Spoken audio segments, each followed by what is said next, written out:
this is Debbie from Lime Doodle Design, and today for Science Stamp I'm going to be looking at stretching our supplies that little bit further by using one of the smallest dies from the Cuddly Critters accessories set to create a dimensional background. I'm going to be using this rounded rectangle die to impress a brick wall pattern into some Arches cold pressed watercolour card. I've laid the die on top of the card, and that in turn is laid on top of an embossing mat, and when this is placed into the die cutting machine with the correct sandwich, the die is pushed into the cardstock to leave an impression. I'm going to run this die backwards and forwards through the machine until I've created a full panel of brick wall pattern. And here you can see the lovely dimension you get with this technique. It's even pressed the impression of the die right through to the back of the card.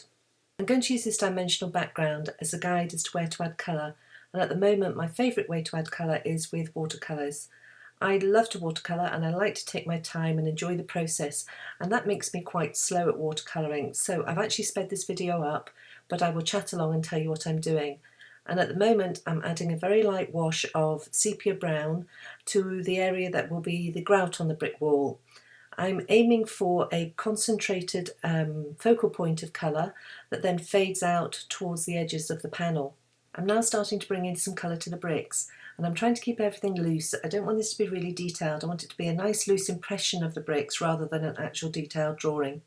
As usual, I'm starting with some light colour, and then I'm going to build up the card to get darker and darker and hope that I don't go too far.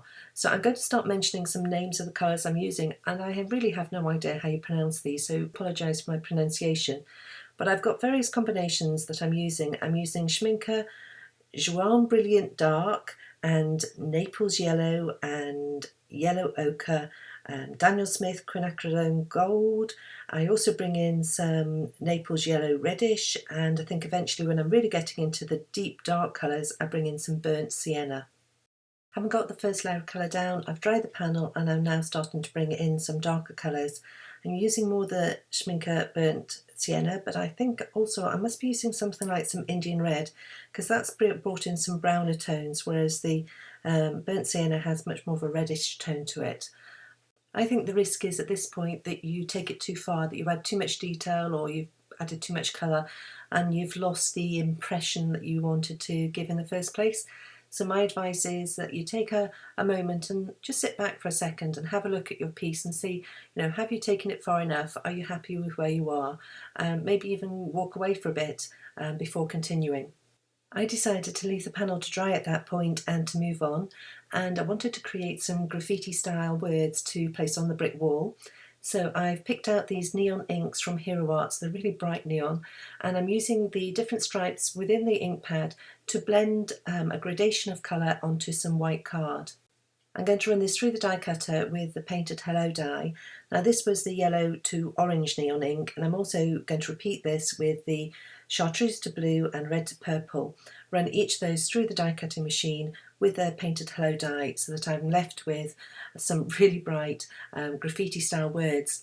I've also cut some black, some of the hellos from black card, and I'm going to use those to back the brightly coloured neon ones so that they pop off the brick wall. I've dabbed the back of the yellow neon die cut with some Ranger Multimedium in matte, and then I'm adding that to the black die cut just so that they're offset slightly, as if the neon has a black shadow, and that will help it pop off the brick wall.